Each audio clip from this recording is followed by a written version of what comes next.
안녕하세요. 오늘은 제5과 하나님의 사랑과 그리스도의 탄생이라는 주제로 공부를 하겠습니다. 우리가 성경 전체를 다 연구하고 그 내용을 한마디로 줄여서 표현하면 성경 전체의 주제는 한마디로 사랑이라 말할 수 있습니다. 성경은 우리에게 하나님께서 우리 인간을 얼마나 사랑하고 계시는지를 알려주고 있습니다. 그러나 대부분의 일반 종교는, 특히 우상을 섬기는 종교는 신을 몹시 두렵고 엄한 존재로 묘사하고 있습니다. 그래서 혹여 우리가 그 신을 소홀히 섬기기라도 하면 곧 벌을 받게 된다고 믿습니다. 그래서 우상 숭배자들은 저주를 피하고 복을 받기 위해 신을 섬기는 경우가 많습니다.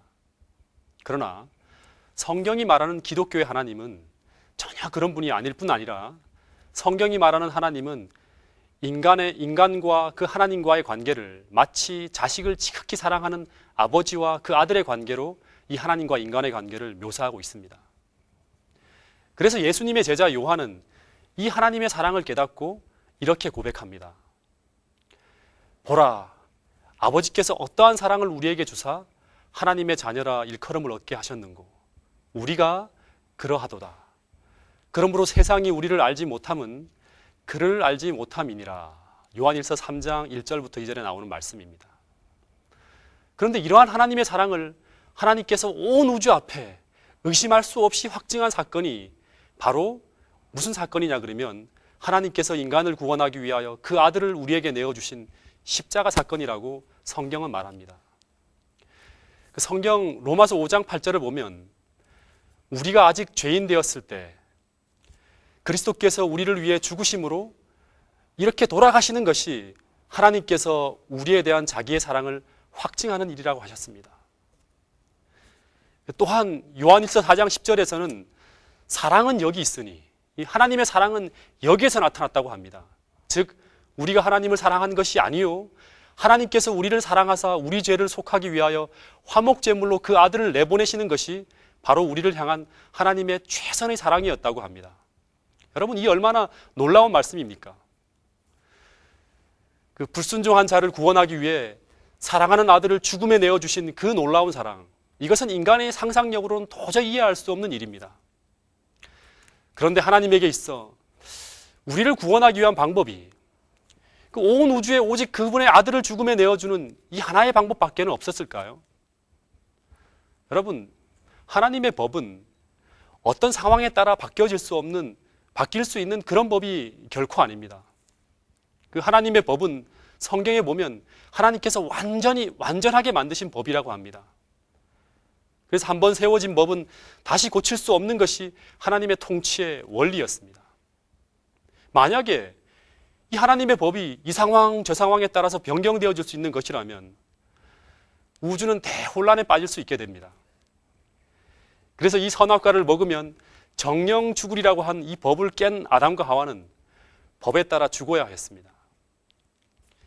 그러나 인류에 대한 하나님의 그 사랑은 마치 죽음 앞에 내몰린 자식을 부모가 포기할 수 없듯이 인류를 포기할 수 없었습니다. 그러나 또한 심지어 이 하나님일지라도, 이 법을 만든 하나님일지라도 죄인에게 죽음을 요구하는 이 법의 요구를 또한 무시해서는 안 되는 것입니다. 여러분, 그래서 세워진 방법이 바로 십자가입니다. 바로 범죄한 인류를 대신해서 당신의 아들을 십자가에 달려 죽게 함으로 하나님의 율법은 결코 변경되거나 폐지할 수 없음을 보여주셨고, 더하여 이 십자가는 하나님이 인간을 당신의 목숨보다 더 사랑하신다는 놀라운 사랑을 보여주었습니다. 여러분, 비록 공자나 석가모니나 모하메드나 소크라테스와 같이 위대한 성인이 있을지라도 그들이 예수님처럼 인류의 죄를 대신할 수 없는 것은 이분들은 전부 사람들이기 때문에 이 사람들 역시 아담의 후예입니다. 아담의 후예로 이 어머니로부터 죄에 유전된 본성을 받아 태어났기 때문에 그들이 아무리 선을 많이 행하였다 할지라도 그들은 조상으로부터 유전된 이 죄의 운명을 피할 수 없는 것입니다. 여러분, 그러면 예수님이 그들과 다른 점은 무엇일까요? 예수님은 보통 인간과 다른 분입니다. 그분은 신성으로서 인성을 쓰신 분입니다. 이 부분에 대해 잘 설명해 주고 있는 성경절이 빌립보서 2장 6절부터 7절의 말씀인데, 그 말씀을 보면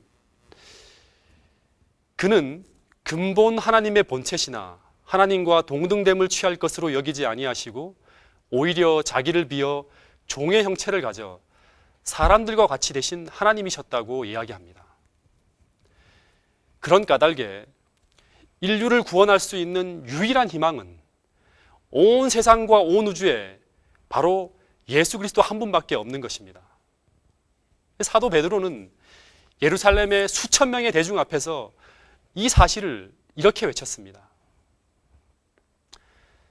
다른 이로서는 구원을 얻을 수 없나니 천하 인간의 구원을 얻을 만한 다른 이름을 우리에게 주신 일이 없음이니라.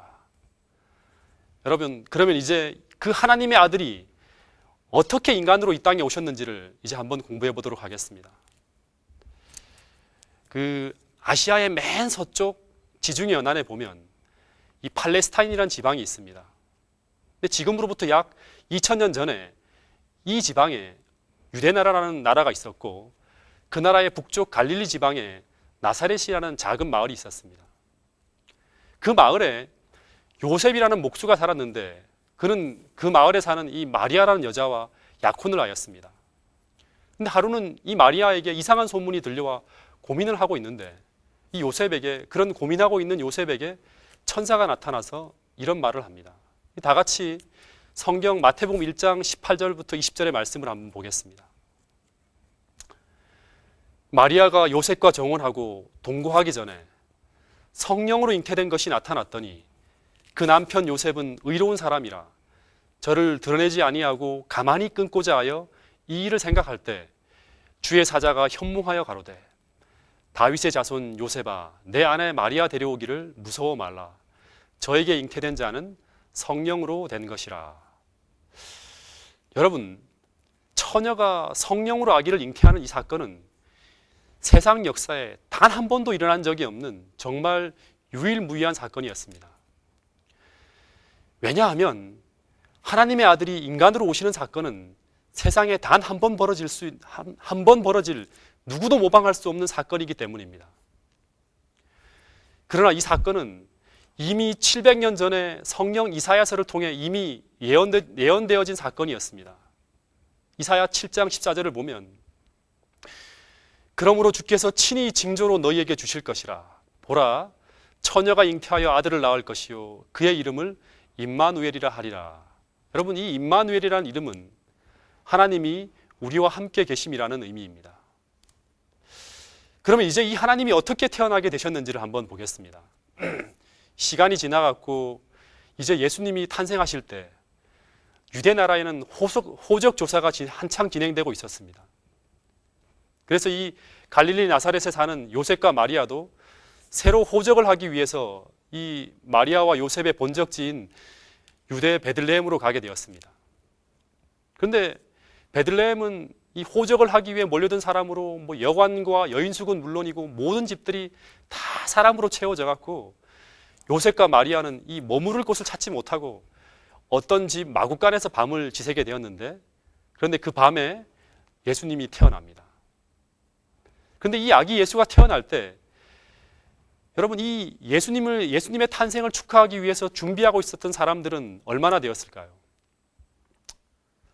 성경 이스라엘 전 역사를 통해서 수천 년 동안 밤낮 예배와 예식을 통해서 이분을 소망하며 기다려왔는데, 그러나 너무나 아이러니컬하게도 이날 이분을 기다린 사람은 극소수에 불과했다고 합니다. 여러분, 참 이상한 일이죠. 그런데 그 사람 중에 한 무리가 있었는데, 이 예수님의 탄생을 예비한 한 무리가 있었는데, 바로 그때 이 베들레헴 성 안에서 양떼를 지키며 밤을 보내던 목자들이 있는데, 이들은 믿음을 가지고 날마다 이 메시아가 오시기를 고대하며 기도하는 사람들이었다고 합니다. 그런데 예수님이 탄생하던 이 밤에 이 놀라운 사건에 대한 소식을 전하기 위해서 이스라엘 상공을 날던 이 천사의 무리가 있었습니다. 그런데 이 천사들이 이 예수님의 탄생을 기다리며 준비하고 있던 이 목동들에게 나타나서 이런 놀라운 소식을 전합니다. 여러분, 누가복음 2장 10절부터 12절에 보면 천사가 이르되 무서워 말라. 보라, 내가 온 백성에게 미칠 큰 기쁨의 좋은 소식을 너희에게 전하노라. 오늘날 다윗의 동네에 너희를 위하여 구주가 나셨으니 곧 그리스도 주시니라. 여러분, 이 목자들은 이 천사의 이야기를 듣고 너무나 감동이 되어서 이 천사의 지시를 따라 이 예수를 확인하고 싶어 그 마국간으로 달려갑니다. 그리고 이 예수님을 경배한 최초의 무리가 바로 이 목동들이 됩니다. 여러분, 그리고 또 한 무리가 있는데, 예수님의 탄생을 예비하고 준비한 또 한 무리가 있는데, 이 한 무리는 먼 동방에서 예수님을 경배하기 위해 옵니다.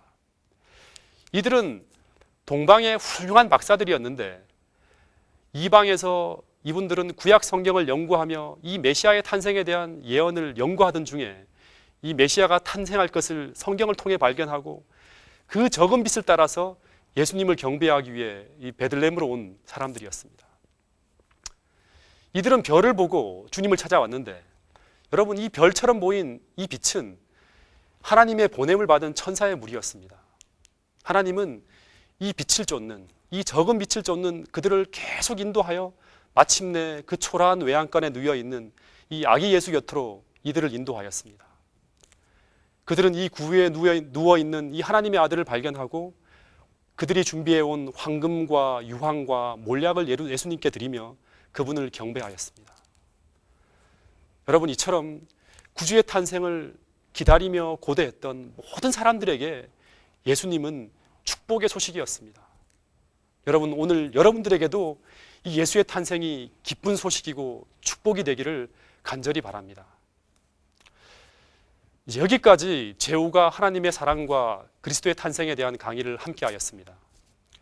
여러분에게 도움이 되었기를 바랍니다. 다음 시간 제6과에서는 예수님의 생애와 사명이라는 제목으로 함께 공부하겠습니다. 감사합니다.